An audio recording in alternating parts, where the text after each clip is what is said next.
What's going on YouTube? How are you guys doing today? My name is Joe Mari and I am from MobileCupOfJoe.com, and in this episode of Mobile Cup of Joe, I'm going to be giving you my full review of the Kyocera Hydro Elite on Verizon Wireless. So guys, the Kyocera Hydro Elite is actually one of the only two waterproof devices available through Verizon. Now for the ability to submerge your phone up to 1 meter or 3 feet for up to 30 minutes, you do trade off some specifications, because this thing is a very mid-range, almost low-end device. You have specs such as a 4.3-inch 720p HD display, an 8-megapixel rear-facing camera, and a 1.5 GHz dual-core processor. We're going to be going through all the pros, all the cons, going to be running through the design/build quality, the hardware and the software, and then give you a final verdict and a score out of 10, telling you if you should buy this phone, who it's good for, and really just if this is a phone that you should really consider getting if you're looking for a waterproof device through Verizon. We're going to find out and talk about all that and more in our very full review of the Kyocera Hydro Elite on Verizon Wireless from Mobile Cup of Joe, and it starts right now. But before we go any further, please go ahead and grab that coffee cup, fill it up, bring it over, and sit on down. Take a swig for a Mobile Cup of Joe.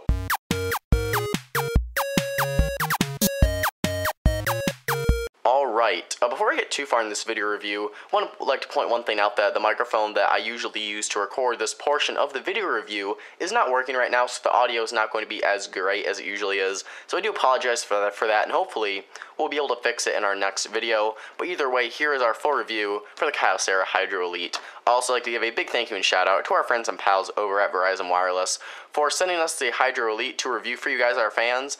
And let's go ahead and get started with this review. So the first thing on the list is obviously the design and build quality of the phone. On the front, you have a 4.3-inch HD display, Verizon logo up top, a Kyocera logo on the bottom, with your front-facing camera right there. Go to the back, you have your 8-megapixel rear-facing camera with LED flash, your speaker grill, your Verizon logo, 4G LTE logo, Kyocera logo, and really not a fan of the design going here on the back. You have a two-tone color scheme going on right here, and it really doesn't work all that well. Two-tone color schemes can work okay, but you have this weird textured plastic right here that you can see. Feels very odd in the hand, and then you go up to this very glossy plastic. Just makes the phone look very, very ugly. If we go on to the right, we have our micro USB syncing/charging port. On the right, we have our volume rocker. On the bottom, we have our little thing to take out off the back of the phone. Up top, we have our power/lock button, 3.5mm headphone jack, and that is your full tour of the device. So in terms of a look standpoint, really not a fan. You've got 1, 2, 3, 4, 5 logos on here, and again, this two-tone color scheme really isn't all that great. It's also kind of a chunky device too, as you can see right here. And in terms of the feel in the hand, again, that plastic, it makes it feel kind of odd. In terms of weight though, it's not too heavy, but just keep in mind, as you can see here, this is a pretty chunky little device. So in terms of a build quality and a look, really not all that pleased with what's going on here with the Hydro Elite. Now the big thing going on though, actually, in terms of build quality, is the IPX5 and the IPX7 certifications, which means that you can submerge this phone up to 1 meter or 3 feet of water for up to 30 minutes. So actually, let's go ahead and take a look now at just how well those certifications do stand up. So let's go ahead and take the phone over to the kitchen right over here. Made myself a nice little glass of water because I got kind of thirsty. Let's go ahead and put that on the cutting board table. Grab the phone and oh geez, it fell in the water on a complete accident right there. And let's go ahead and take it out. Better clean this puppy off real quick. Better turn on the faucet and give her a nice rinse off. There you go.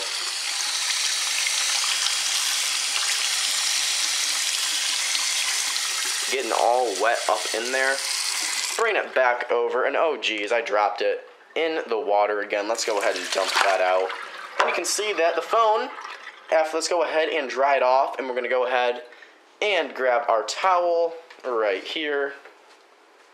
Give her a good rub down.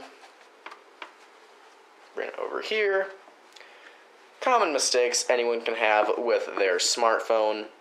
Go ahead, power the screen on, and you can see we are still fully functional right here. So if you are kind of clumsy with your device, it is nice to be able to pretty much torture your device with water and still have it work like that. So although it may not be the sexiest device, it does have that durability level, at least in terms of the water, going for it right here with the Kyocera Hydro Elite. So as you just saw, the Kyocera Hydro Elite is really nice in terms of being able to survive that much water. You don't see a lot of smartphones with these IPX5 and IPX5, IPX7, and these other certifications for being able to be submerged in water and being able to be waterproof, so I really do like the aspect of the device. Unfortunately, that is the only real pro I've got with the entire device overall. Let's go ahead and move on to some hardware now. So right off the bat, we have a 4.3-inch 1280 by 720p HD display. You have 342 pixels per inch, but unfortunately, this is kind of a downside and is a bit of a con for me, actually. So you can see that if you look at it closely, in terms of just quality, it looks alright. Your colors are still represented fairly well, and you have fairly good detail, but I'm not sure if it's going to show up here on the camera, but you can see if you tilt it, the screen does get washed out, as you can see right there. If we tilt it up, washed out, you can see how it's getting washed out right there. You can see if I can show it to you a little bit better.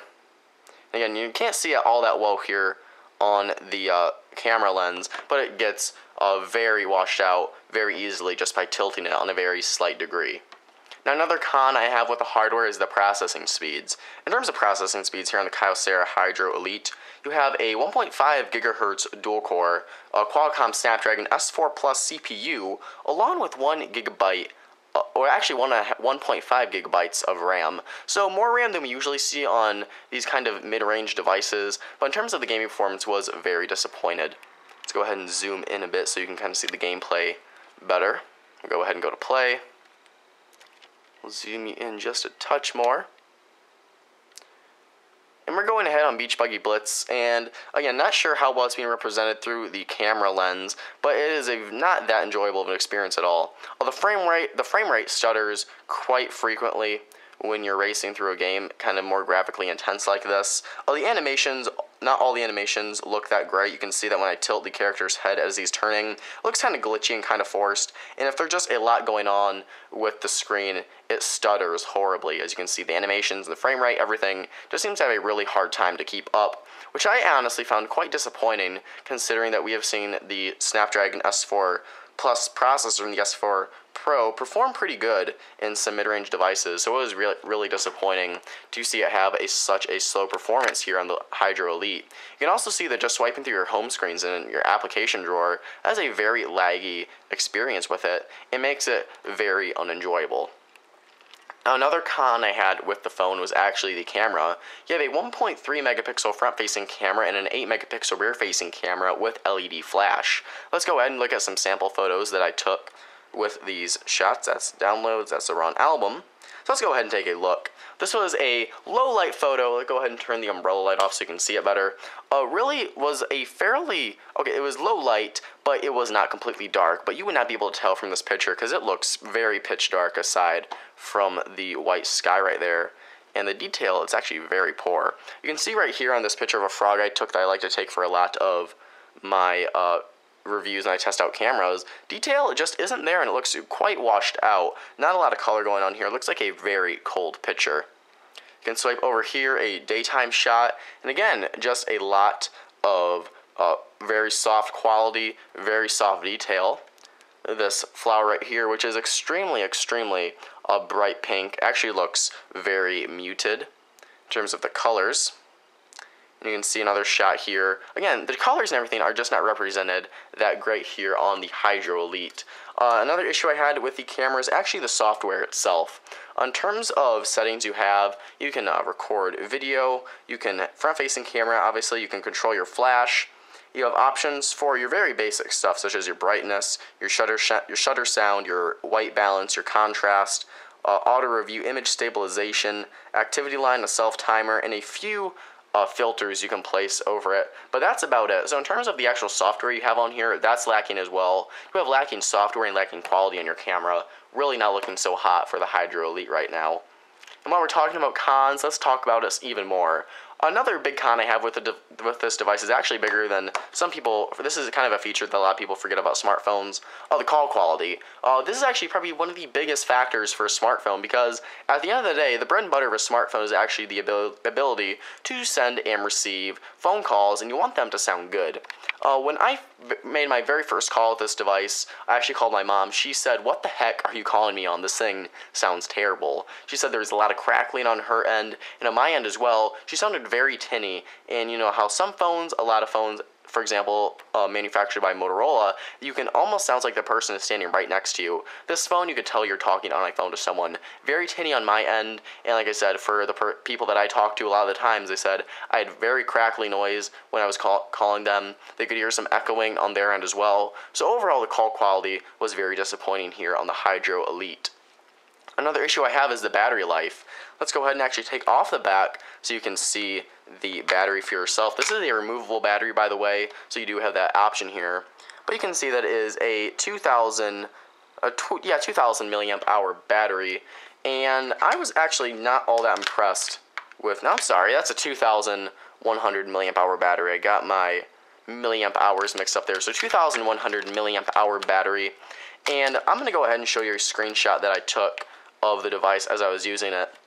Go ahead and bring that up real quick. I was expecting some pretty decent battery life out of this device, since it's a smaller screen. It's only 720p HD, and since it is not running a lot of pixels on the device, and since it's a fairly large battery size for something this small. But as you can see from the screenshot I took here, I was only using the device for 5 hours and 30 minutes and 16 seconds, and I had 25% remaining. That's 75% of my battery life completely shot in not even 6 hours of use. You can see how you did a lot of text messaging, a good amount of Facebook, streamed some YouTube videos, and I had a lot of these background applications in the background. So to only have about 5 hours and 30 minutes of use before you need to start worrying about where your charger is, that is really horrible. Again, since this is a smaller device, fairly large battery size, lower pixel density than a lot of phones we're seeing nowadays, I was expecting fairly good battery juice out of this thing. Kyocera actually says you can get about 13 hours of talk time, but as you can see, that's not true here at all with the Hydro Elite. So again, con after con after con, really not showing any signs of good luck here for the Hydro Elite. Let's move on to some software. A con I have with the software that this thing is running Android version 4.1 Jelly Bean. I'll go ahead and go to the settings just to confirm that.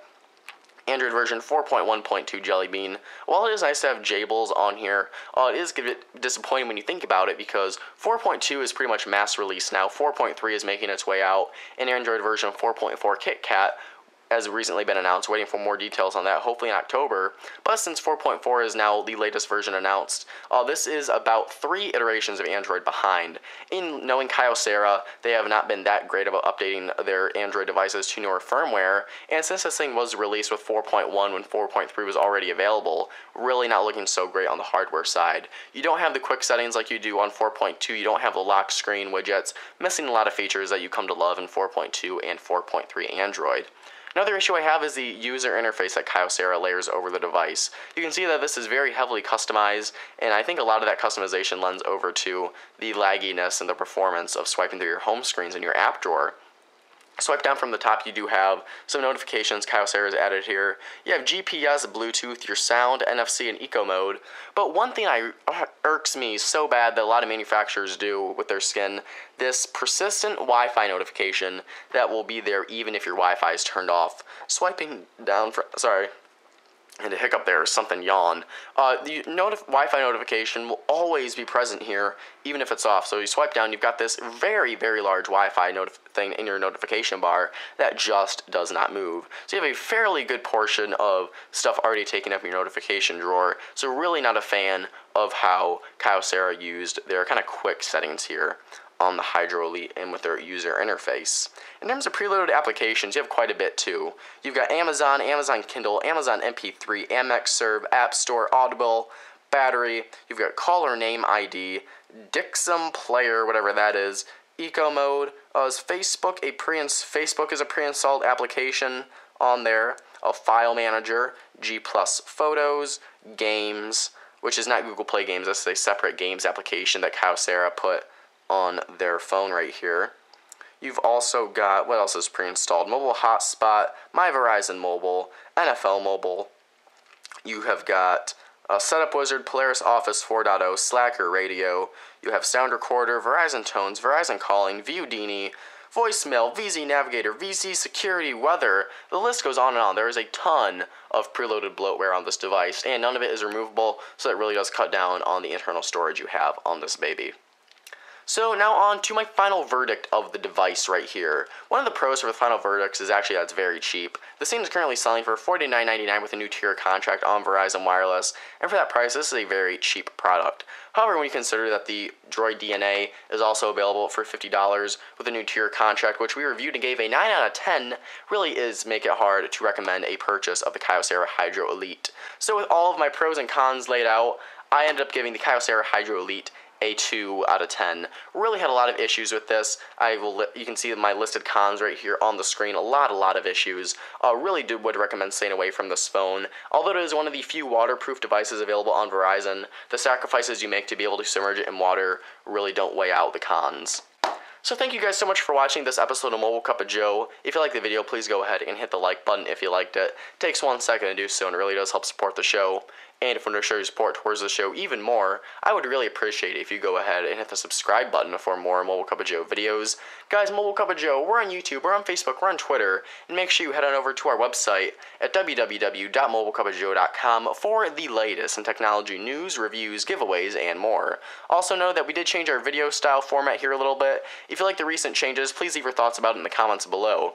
Well, all that said, my name is Joe Mari, and I'm from mobilecupofjoe.com. Thank you guys so much for watching. Have a wonderful day. And I'll catch you guys in the next video. Bye-bye.